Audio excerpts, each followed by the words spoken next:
వయనాడులో కొండ చర్యలు విడిగిపడిన ఘటనలో మృతుల సంఖ్య అంతకంతకు పెరుగుతోంది. తాజాగా మరణించిన వారి సంఖ్య 358కు పెరిగింది. ఇంకా 281 మంది ఆచూకీ దొరకలేదని తెలుస్తోంది. మరోవైపు శిథిలాల కింద చిక్కుకున్న వారు 3-4 రోజుల తర్వాత ప్రాణాలతో బయటపడుతున్నారు. దీంతో గల్లంతైన వారి కోసం ప్రస్తుతం టెక్నాలజీను రంగంలోకి దించారు.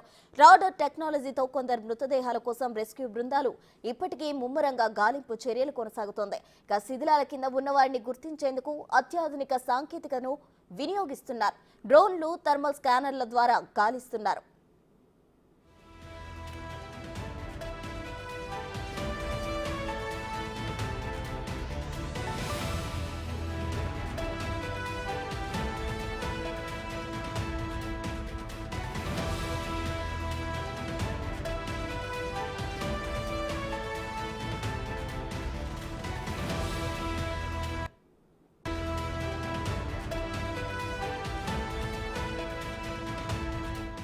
మరోవైపు పశ్చిమ కనుమలలోని 56,800 చదరపు కిలోమీటర్ల ప్రాంతం పర్యావరణ పరంగా సున్నితమైందని పేర్కొంటూ కేంద్ర ముసాయిదా నోటిఫికేషన్ విడుదల చేసింది.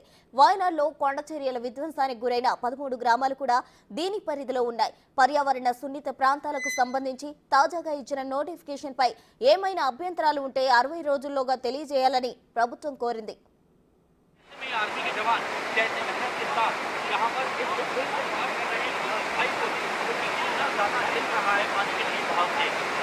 వయనాడ్ ఘటనకు సంబంధించి national centre for earth science studies retired scientist Soman కీలక విషయాలు వెల్లడించారు. ఇందులో తీవ్రంగా విధ్వంసం జరిగిన ముండకాయ్, చెర్మల ప్రాంతాలు నది ఒడ్డున ఉన్నాయని పేర్కొన్నారు. గతంలో కూడా ఇక్కడ కొండ చర్యలు విరిగి నదిలో పడి ఉండొచ్చని, అలా నదీ ప్రవాహం దిశ మారుగా ఏర్పడిన ప్రాంతం పైన ఇప్పుడు ఇళ్లు, దుకాణాలు ఏర్పాట్లు చేశారని అభిప్రాయపడ్డారు. తిరిగి ఆ నది నీటి ప్రవాహం గతంలో ప్రవహించిన దిశను మళ్లీ తీసుకోవడంతోనే ఆ దుర్ఘటన చోటు చేసుకుని ఉండొచ్చని తెలిపారు.